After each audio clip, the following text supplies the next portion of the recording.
मुअज़्ज़ज़ उलमा किराम और स्टेज पर जलवा और फरोज़ ज़िम्मेदारान कौम व मिल्लत और पर्दानशीन ख़वातीन, इसमें कोई दो राय नहीं कि इस वक्त सिर्फ़ हिंदुस्तान ही नहीं बल्कि दुनिया के हर चप्पे में मिल्लत इस्लामिया और उम्मत मुस्लिमा बेशुमार दाखिली और ख़ारजी मसाइल के सामने जूझ रही है।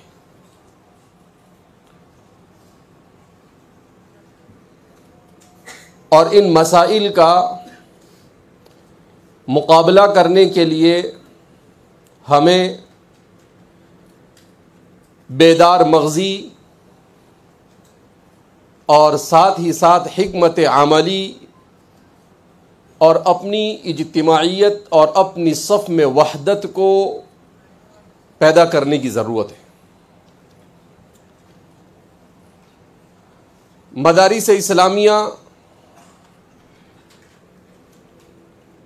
जो इस मुल्क में मुसलमानों की तालीम के ज़िम्मेदार हैं,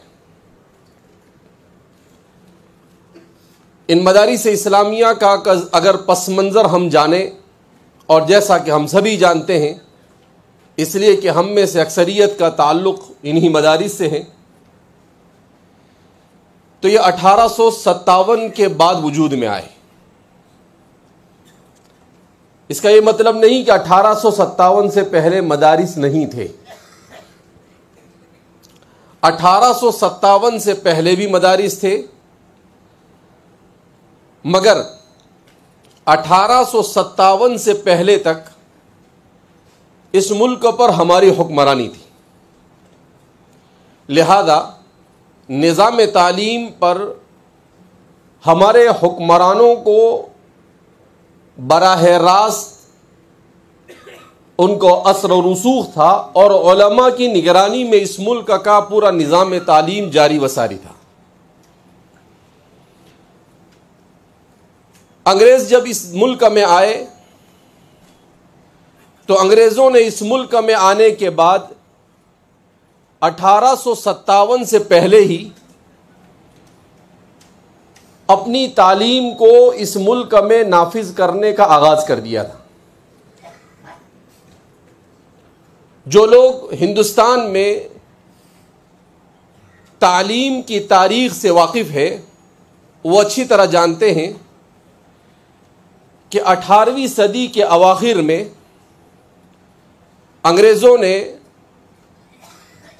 अपने स्कूल का क़याम बंगाल से शुरू कर दिया था। उसके बाद 19वीं सदी के अवाइल में अंग्रेज़ों ने अपनी यूनिवर्सिटियां भी बनाना शुरू कर दी थी और मुल्क के मुख्तलिफ खित्तों में अपनी यूनिवर्सिटियां उन्होंने खड़ी कर दी, मगर वो बहुत खुलकर काम नहीं कर सकते थे। उनमें एक जमात ऐसी थी जिसका ये मानना था कि हिंदुस्तानियों को उन्हीं की ज़बान में तालीम दी जाए, उर्दू ज़बान ही में तालीम दी जाए जो भी पढ़ाना हो, जबकि उनका दूसरा तबका वो था जो ये कहता था कि नहीं, हिंदुस्तानियों को अंग्रेज़ी में तालीम दी जाए।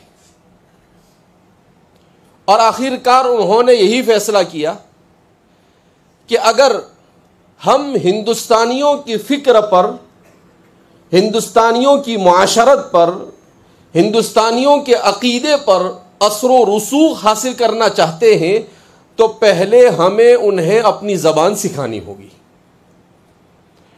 और फिर उसके बाद सेक्युलर एजुकेशन के नाम पर उन्हें इस तरीके से उनके दीन से दूर करना होगा कि उन्हें खुद इसका एहसास ना हो कि हम अपने दीन से दूर हो चुके हैं।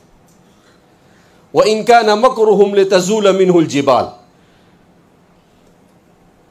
तो उन्होंने ऐसा प्रोग्राम बनाया कि एजुकेशन को सेक्युलर का टाइटल दिया,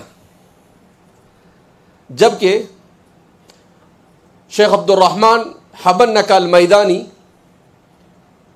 अपनी एक किताब ग़ज़्वुन फ़ी समीम के मुक़द्दमे में बड़ी अच्छी बात आपने यूरोप और अमेरिका के माहिरीन तालीम के हवाले से नक़ल की है। आपने लिखा है कि दुनिया में कोई भी सिस्टम ऑफ एजुकेशन, कोई भी निज़ाम तालीम ये सेक्युलर हो ही नहीं सकता। सवाल पैदा हो, सारी दुनिया सेक्युलर सेक्युलर तालीम कह रही है और आप कह रहे हैं कि कोई निज़ाम तालीम सेक्युलर हो ही नहीं सकता है। उन्होंने कहा कि सेक्युलर का मतलब क्या होता है और क्यों सेक्युलर नहीं हो सकता है, इसे समझना पड़ेगा। तो कहा कि सेक्युलर का मतलब ऐसा निज़ाम तालीम, ऐसा करिकुलम, ऐसा निसाब तालीम जिसमें किसी नज़रिए को न पढ़ाया जाए और बग़ैर किसी नज़रिए के साइंस, फिज़िक्स, केमिस्ट्री, बायोलॉजी, कानून और जितनी भी चीज़ें हैं उन सब चीज़ों को बग़ैर किसी नज़रिए के पढ़ाया जाए। और कहा यह मुमकिन ही नहीं। क्यों मुमकिन नहीं? इसलिए कि हर नजरिए तालीम अपनी पुश्त पर कोई ना कोई अकीदा रखता है। हर निज़ाम तालीम वो किसी नजरिए और अकीदे से आरी नहीं हो सकता है। लिहाजा अगर कोई ये कहे कि ये ऐसा एजुकेशन सिस्टम है जिसमें कोई नजरिया नहीं पढ़ाया जाता, तो ये किज़्ब बयानी। तो निज़ाम तालीम, इसके पीछे दो अकीदे हमेशा होते हैं। एक होता है दुनिया जहां और कायनात के बारे में नजरिया, जिसको वर्ल्ड व्यू कहा जाता है अंग्रेजी में, और दूसरा होता है इंसान के बारे में नजरिया कि ये दुनिया क्या है, किसी ने बनाई या नहीं, और कैसे चल रही है। इन सब चीजों का किसी भी निज़ाम तालीम के साथ ऐसा ही रिश्ता है जैसा कि चोली दामन का साथ। इसी तरह से इंसान कौन है, क्या है, क्यों आया, कहां जाएगा, क्या करना है, यह भी हर नजरिए तालीम के साथ होता है। और जिसको ये सेक्युलर कहते हैं उसमें वो ये बताने की कोशिश करते हैं कि इस कायनात को कोई चलाने वाला नहीं, तो कोई बनाने वाला नहीं, चलाने वाला नहीं, ये भी अकीदा और नजरिया है। इसको आप सेक्युलर नहीं कह सकते, इसको सेक्युलर कहा जा सकता नहीं। जो इसे सेक्युलर मानते हैं वो बेवकूफ है, और जो हकीकत को समझते हैं वो उलुल अलबाब है। लिहाजा ये एक बात का क्लियर होना इसलिए ज़रूरी है कि हमारे मदारिस इसी सिस्टम का मुकाबला करने के लिए इस मुल्क में कायम किए गए। जब तक कि हम इस हकीकत को नहीं समझेंगे वहां तक कि हमारी बात मुकम्मल नहीं हो सकती है। तो इस पूरे सिस्टम ऑफ एजुकेशन में बुनियादी तौर पर यह बताने की कोशिश की गई कि ये दुनिया खुद ब खुद बनी है, इस दुनिया का बनाने वाला कोई नहीं है, इंसान बंदर से तरक्की कर कर इंसान बन गया है और इंसान के आबा व अजदाद में बंदर से लेकर मेंढक से लेकर हर किस्म की रजील मखलूक को उसके आबा व अजदाद में शामिल किया गया। कहा वो पानी में था, पानी में से जुर्सुमा बना, जुर्सुमे से मेंढक बना और फिर मेंढक से लेकर बंदर तक पता नहीं क्या क्या आ जाता है। जबकि कुरान कहता है वलक़द कर्रमना बनी आदम। इस्लाम का कायनात के सिलसिले में और इंसान के सिलसिले में बिल्कुल वाज़ेह और साफ अकीदा है। कायनात को खालिक के मालिक ने बनाया और इंसान को भी अल्लाह ने तख्लीक के खुसूसी से बनाया, स्पेशल क्रिएशन जिसको कहा जाता है। लिहाजा सबसे पहले इस बात को समझ लें हम, अब उसके बाद हम चलते हैं कि 1857 के बाद हमारे इन मदारिस का क़याम क्यों अमल में आया और इस वक्त दुनिया की सारी ताकतें किस वजह से हमारे इन मदारिस के पीछे हाथ धोकर पड़ी है और हमें इसका मुकाबला कैसे करना है। जाहिर सी बात है 15 मिनट में मुमकिन नहीं, इशारात ही दिए जा सकते हैं। अल्लाह मुझे सही कहने की और हम सबको उस पर अमल करने की तौफीक मरहमत फरमाए। तो 1857 ये इस मुल्क के मुसलमानों के लिए मौत और हयात का मसला था। 1857 के बाद दुश्मन अपनी पूरी ताकत के साथ मैदान में उतर आया और उसके मुकाबले में अगरचे हिंदुस्तानी थे, मगर चूंकि उसके मुकाबले में सबसे मजबूत अगर कोई था तो वो मुसलमान था। लिहाजा इस बिना पर उसकी पूरी कोशिश रही कि मुसलमानों को इस मुल्क से ख़त्म कर दिया जाए। उसके लिए उन्होंने सबसे पहले अपना निज़ाम तालीम लाए और उसके बाद उस निज़ाम तालीम को अपनी ताकत के बलबूते पर नाफिज करने की कोशिश की। दूसरे मरहले में उन्होंने 1857 के बाद, चूंकि उलमा 1857 की जंग आज़ादी में पेश थे, लिहाजा उलमा जिन इदारों से ताल्लुक़ रखते थे उन तमाम के तमाम इदारों को ख़त्म किया। दिल्ली में हज़ारों सैकड़ों नहीं, हज़ार से ज़्यादा तादाद में मदारिस थे और हर जगह पर यह जो कहा जाता है कि मुसलमान हुक्मरानों ने बड़ा जुल्म किया कि सिर्फ ताजमहल बनाया और उन्होंने सिर्फ लाल किला बनाया और हमारे लिए कुछ नहीं किया, ये एक गलत प्रोपेगेंडा है। वो तो अच्छा हुआ उन्होंने वो भी बना कर गए। अगर वो नहीं बनाया होता तो वो ये कहते हैं कि तुमने 700 साल हुकूमत ही नहीं की। मैं ये कहता हूं कि अच्छा हुआ वो भी बना कर गए हो। तो ऐसा नहीं है कि उन्होंने कुछ नहीं किया, नहीं। इस मुल्क का निज़ाम तालीम, इस मुल्क का निज़ाम इक़्तिसाद मुसलमानों के दौर उरूज में हिंदुस्तान में दुनिया में सबसे मुमताज़ था। तालीमी एतबार से भी, इक़्तिसादी एतबार से भी। आज भी इस मुल्क की GDP सिर्फ 7 है, जबकि औरंगज़ेब रहमतुल्लाहि अलैह के ज़माने में इस मुल्क की GDP 27 थी, 27, जो दुनिया में आज किसी मुल्क की नहीं। अंग्रेज यहां क्यों आया था? अगर इस मुल्क में कुछ नहीं होता तो क्यों आता अंग्रेज? इस मुल्क में सब कुछ था, उसी को लूटने के लिए आया।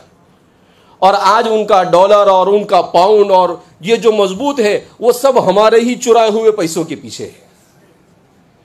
लिहाजा इस बिना पर हमें हर किस्म के प्रोपेगेंडे से मुतासिर नहीं होना चाहिए। तो अब उसके बाद मुसलमानों के लिए मसला था कि 1857 के बाद क्या किया जाए। अल्लाह रब्बुल इज़्ज़त ने हमारे उलमा को ये बात सुझाई कि ठीक है, अब तक के जो तालीम थी उस तालीम में कोई तफरीक नहीं थी। इस एक बात को भी अच्छी तरह समझते चले कि हमारे मुआशरे का हाल ये है कि हर किस्म की पस्ती का जिम्मेदार उलमा को ठहराया जाता है। ख़ास तौर पर हमारा जदीद तालीम याफ्ता तबका कुछ भी हुआ उलमा जिम्मेदार है। इस मुल्क में दीनी और दुनियावी तालीम में तफरीका जिम्मेदार भी उलमा नहीं है। हमेशा कहा जाता है कि भाई उलमा जिम्मेदार नहीं है। इसका क्यों जिम्मेदार नहीं? मैं पूरे दलाइल के साथ ये बात कह सकता हूं। इसलिए नहीं कि जब अंग्रेजों ने सेक्युलर तालीम को नाफिज कर कर इस्लामी तशख़्ख़ुस को कुरेद कर निकालने की कोशिश की, तो इसी इस्लामी तशख़्ख़ुस को बाकी रखने के लिए उलमा ने मदारिस को कायम किया। अगर उलमा उस वक्त मदारिस को कायम न करते और सिर्फ दीनी तालीम पर तवज्जो न देते, तो मैं और आप इस तशख़्ख़ुस के साथ इस हॉल में कभी बैठे हुए ना होते। फ़जज़ाहुमुल्लाहु अन्ना व अन उम्मती मुहम्मदिन खैरल जज़ा व अहसनल जज़ा फ़िद दारैन। अल्लाह हमारे उलमा को दारैन में बेहतरीन बदला अता फरमाए। हमने दुनिया को देखा है, दुनिया के 40 से करीब मुल्कों की ज़ियारत की है। ऐसे ऐसे मुल्कों की ज़ियारत की जहां 100% मुसलमान है, मगर आपको इस्लाम कहीं नजर नहीं आएगा। यहां हम 15-20% होकर भी इस्लामी तशख़्ख़ुस के साथ ये जो जिंदा है, ये हमारे इन उलमा की कुर्बानियां और ये मदारिस की देन है। उसके बाद दूसरी सारी चीजें आती है। तो इस बात को समझ लें कि उस वक्त के हालात ऐसे थे कि अगर सिर्फ दीनी तालीम के लिए मदारिस को कायम न किया जाता, तो हमारा तशख़्ख़ुस और हमारा वजूद इस मुल्क में खतरे में था। लॉर्ड मैकाले कहता था 1835 के अंदर में, उसने कहा कि मैं ऐसा निज़ाम तालीम लाऊंगा कि 50 साल के बाद यहां पर एक भी मुसलमान नजर नहीं आएगा। उसके अल्फाज आज भी रिकॉर्ड में मौजूद है। गूगल पर भी सर्च कर कर उसके अल्फाज आप मालूम कर सकते हैं और तारीख की किताबों में भी मौजूद है। उसी का मुकाबला करने के लिए हमारे मदारिस वजूद में आए और अल्हम्दुलिल्लाह सुम अल्हम्दुलिल्लाह, सिर्फ हिंदुस्तान में नहीं, बर्रे सगीर का इन मदारिस का पढ़ा हुआ दुनिया के जिस चप्पे में गया, उस चप्पे में उसने इस्लामी तशख़्ख़ुस की हिफाजत की जिम्मेदारी अदा की है।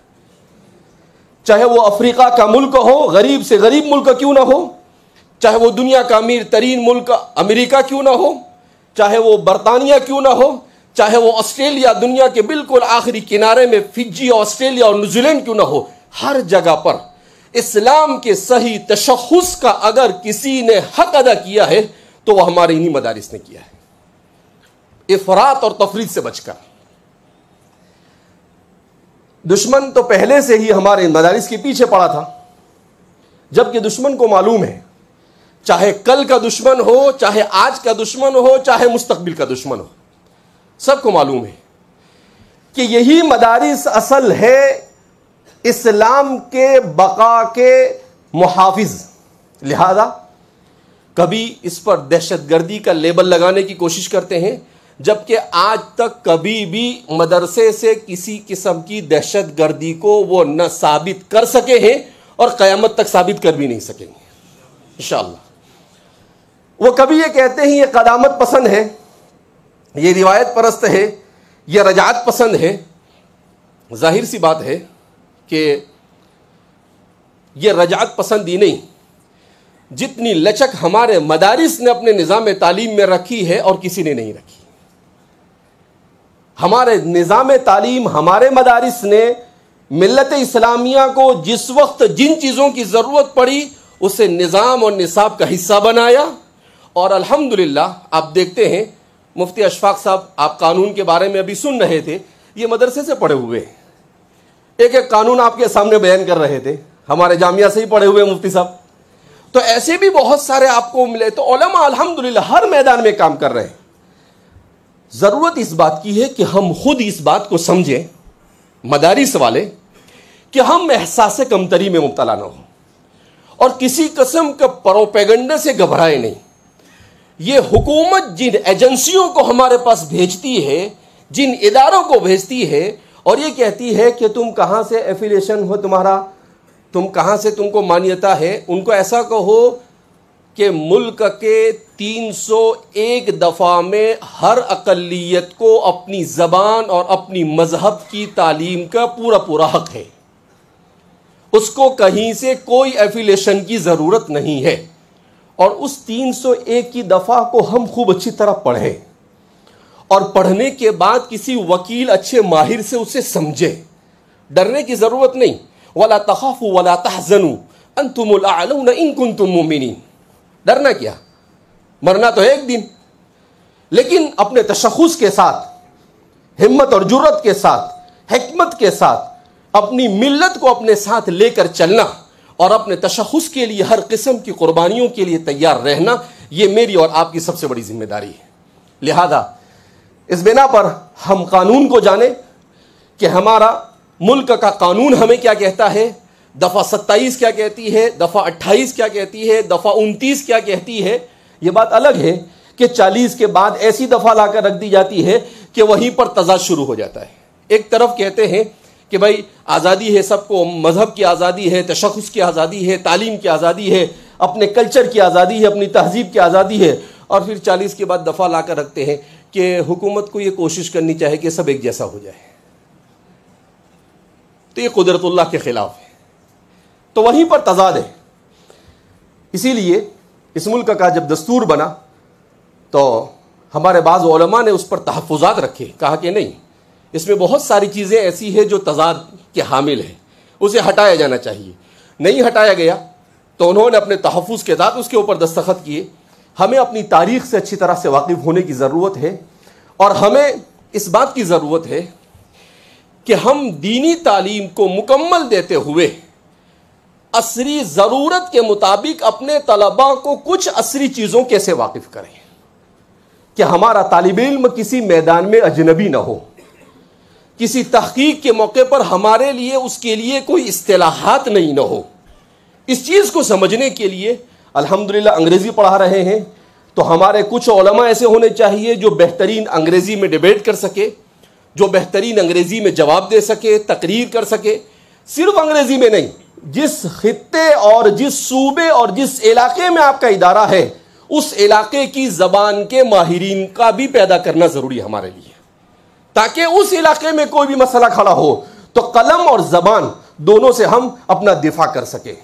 तो इसलिए अपने आप को मजबूत करने की ज़रूरत है और साथ ही साथ हमें हकीम उम्मत हज़रत थानवी रहमतुल्लाह अलैह फरमाया करते थे कि जहाँ नफ़रत का माहौल हो वहाँ पर मुसलमानों को दो चीज़ें करनी चाहिए। एक तो ये कि नफ़रत के माहौल को कम करने के लिए इस्लाम की खूबियों को लोगों के सामने बयान करना चाहिए, हम बयान ही नहीं करते हैं। दूसरा, खुद हम अपने अखलाक ऐसे इख्तियार करें कि हमारे अखलाक को देखकर वो मुतासिर हो जाए।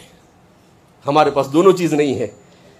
और मैं अपनी बात को ख़त्म करने से पहले आखिर में एक बात कहना चाहूँगा कि हमारे मदारिस को कानूनी एतबार से मजबूत होना भी ज़रूरी है। हमारे मदारिस अगर चैरिटेबल ट्रस्ट के तहत चलते हैं तो उसके कागजात होने चाहिए। हमारे पास अकाउंट है तो हमें मालूम होना चाहिए कि हर साल उसका ऑडिट होता है, उस ऑडिट का निज़ाम होना चाहिए। और जो अकाउंटेंट मंजूर शुदा हुकूमत से होता है, ऐसे अकाउंटेंट से हमें अपनी रिपोर्ट को ऑडिट कराना चाहिए। अगर हम तामीर करते हैं तो उसके लिए हमारे पास ज़मीन के कागजात 7/12 होना चाहिए। हमारे पास उसी के साथ साथ जो कमेटी होती है उसके अमेंडमेंट एक कॉपी होनी चाहिए। हमारे पास ATG होना चाहिए, हमारे पास 12A होना चाहिए। हमारे पास अगर बिल्डिंग बनी हुई है तो उसकी तामीरात। तो कानूनी एतबार से हम अपने आप को ऐसा मजबूत करें कि उन्हें कोई मौका ही न मिले। लिहाजा हम अपने आप को ज़हनी एतबार से भी इस किस्म के हालात से मुकाबले के लिए तैयार रखें, कानूनी एतबार से भी, इसलिए कि हक़ के ऊपर अगर हम हैं तो जाहिर सी बात है हम कोई जन्नत में नहीं है कि यहाँ पर सब हमारी मर्ज़ी का होगा। हालात तो आने हैं और सही माने में आदमी की आजमाइश उसी वक्त होती है जब हालात आते हैं। इसीलिए हुजूर ने फरमाया ला तकरहुल फितन फ़इन्नहा तुबीरुल मुनाफिकीन, कहा फितनों से डरो मत, इसलिए कि फितनों के आने से मुनाफिकीन जाहिर हो जाते हैं। अल्लाह के रसूल सल्लल्लाहु अलैहि वसल्लम के जुमले भी अजीब हुआ करते थे। लिहाजा इस बिना पर अपने ईमान को मुस्तहकम करना, अपने रिश्ते को अल्लाह से मजबूत करना। अभी ही मैं वहबा जुहैली साहब का एक मकूला पढ़ रहा था, वो फरमा रहे थे, मैंने इल्म सीखा अजहर से और मैंने अमल और तकवा सीखा मुल्क शाम जाकर वहाँ के उलमा से। और फिर उसके बाद उन्होंने आखिर में लिखा कि सिर्रुन नजाह फिल हयाती हुवा अत्ताल्लुक़ु मा अल्लाह, कि जिंदगी में नजात का अगर कोई राज मालूम करना चाहते हो तो अल्लाह के साथ अपने ताल्लुक का मजबूत होना। लिहाजा हम अपने ताल्लुक को मजबूत करें। अल्हम्दुलिल्लाह इस्लाम के पास अक्ली हर किस्म के सवाल के जवाब मौजूद है, हमारे मुतकल्लिमीन ने दे दिए। इस वक्त दुनिया में अगर वो बात होती है अक़लियत की, तो इतने सही उसूल हमारे मुतकल्लिमीन ने बयान किए हैं कि उसके बाद मजीद किसी उसूल की ज़रूरत नहीं। इसी तरीके से हमारे फ़ुक़हा ने उसूल फ़िक़्ह मुदव्वन कर कर हर किस्म के इंसान के बदन से पेश आने वाले जवारह के तमाम मसाइल का हल हमारे सामने रखा है। उसकी रोशनी में हमें किस तरीके से अपने मसाइल को हल करना, उसूल हमारे पास मौजूद है। हमारे मुतसव्विफ़ीन ने भी तज़किये नफ्स और रूहानियत, जिसका दुनिया में ढंढूरा पीता जा रहा है आज, उसके भी सही उसूल बयान कर दिए हैं।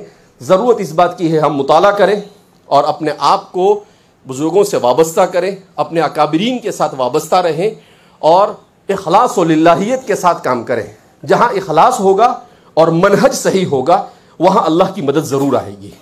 लिहाजा नहज भी सही होना चाहिए और इब्तिगा मर्दातिल्लाह के लिए काम होना चाहिए। नाम व नमूद के लिए, ओहदे और मनसब के लिए हमारा कोई भी काम नहीं होना चाहिए, वरना अल्लाह की मदद नहीं आती है। लिहाजा इस तरह की चीज़ों से बचना चाहिए। इमाम गज़ाली ने लिखा है कि सबसे ज़्यादा हसद की बीमारी उलमा में होती है और सबसे ज़्यादा किब्र ये मुलूक में हुआ करता है। और इमाम मावर्दी ने लिखा है कि हसद और किब्र ये दोनों उलमा में भी पाया जाता है और बादशाहों में भी पाया जाता है। किसी ने पूछा क्यों? कहा इसलिए कि एक लोगों के दिलों पर हुक्मरानी करते हैं उलमा और एक लोगों के जिस्मों पर हुक्मरानी करते हैं। लिहाजा वो एक दूसरे से खींचातानी में रहते हैं। तो हमें ऐसी खींचातानी ऐसे माहौल में तो हरगिज़ नहीं होनी चाहिए। आखिर में हज़रत गंगोही रहमतुल्लाहि अलैह की एक बात कहकर जो हम सब के लिए उलमा के लिए बहुत ज़रूरी है, बात को ख़त्म करता हूँ। सैयद ताइफ़ा हाजी इमदादुल्लाह साहब मुहाजिर मक्की रहमतुल्लाहि अलैह साहब के हाथ पर आपने बैत की। कुछ दिनों के बाद जब मुलाकात हुई तो हज़रत हाजी इमदादुल्लाह साहब ने पूछा कि भाई आपने बैत की और तसव्वुफ़ के सिलसिले से आप जुड़े, तो आपको कुछ फ़र्क महसूस हुआ अपनी तबीयत और अपनी ज़िंदगी में? तो हज़रत ने बड़ी अजीब बात कही। कहा वैसे तो ऐसा कोई फ़र्क मुझे नहीं लगा, अलबत्ता मेरे अंदर 3 चीज़ें आई जो मुझे महसूस हो रही। तो हाजी साहब ने पूछा क्या है वो 3 चीज़ें? आपने कहा एक तो ये कि शरीयत तबीयत बन गई। क्या कहा? शरीयत तबीयत बन गई कि जैसे खाना खाए बगैर और पिए बगैर जिंदा नहीं रह सकता, ऐसे ही मैं नमाज, रोज़ा और इस्लाम की इबादत और अल्लाह और उसके रसूल की इताअत के बगैर जिंदा नहीं रह सकता। कहा शरीयत तबीयत बन गई। तो हाजी साहब ने कहा अच्छा दूसरी चीज़? कहा बड़ी कीमती चीज़ बताई आपने। कहा दूसरी चीज़ क्या आपने महसूस की? कहा अलमादिहु वज़्ज़ाम सवा। कहा कि मुझे ऐसा महसूस हुआ कि कोई मेरी तारीफ़ करे या कोई मेरी मजम्मत बयान करे, मुझे पर उसका कोई फ़र्क नहीं होता है। तारीफ़ करने से भी मैं चने के झाड़ पर नहीं चढ़ता हूँ और अगर कोई मेरी मजम्मत करे तो मुझे उससे कोई तकलीफ़ भी नहीं होती है कि भाई इंसान है, गलती होती है तो सही अपने इसके हक़दार है कि मजम्मत होनी चाहिए। कहा अच्छा तीसरी चीज़ क्या आपके अंदर महसूस की? कहा तीसरी चीज़ मैंने ये महसूस की कि मुझे शरीयत की किसी चीज़ पर इश्काल और एतराज़ बाकी नहीं रहा। हर चीज़ शरीयत की मुझे ऐसी नज़र आ रही है जैसे फितरत और अक्ल के बिल्कुल मुताबिक है और कोई चीज़ अक्ल और फितरत के ख़िलाफ़ नहीं है। तो हाजी इमदादुल्लाह साहब ने कहा कि भाई जिसको ये 3 चीज़ मिल गई फिर अब बचा ही क्या उसके लिए इस दुनिया के अंदर में, सब कुछ मिल गया उसे। तो हम भी अपने अंदर इन सिफ़ात को पैदा करने की कोशिश करें। अल्लाह रब्बुल इज़्ज़त हमारे कमा हक़्क़हू यहाँ पर जमा होने को कबूल फ़रमाए। हमारे मदारिस की, हमारे इस मुल्क में हमारे तशख़्ख़ुस के जो मसाइल है उन मसाइल को मिल बैठ कर उसे सुलझाने की हमें अल्लाह तौफ़ीक़ मरहमत फ़रमाए और हर किस्म के शुरू व फितन से अल्लाह हमें महफूज फरमाए। अल्लाह हमसे राज़ी हो जाए, ऐसे अमाल की तौफीक मरहमत फरमाए। व आखिर दावाना अल्हम्दुलिल्लाहि रब्बिल आलमीन।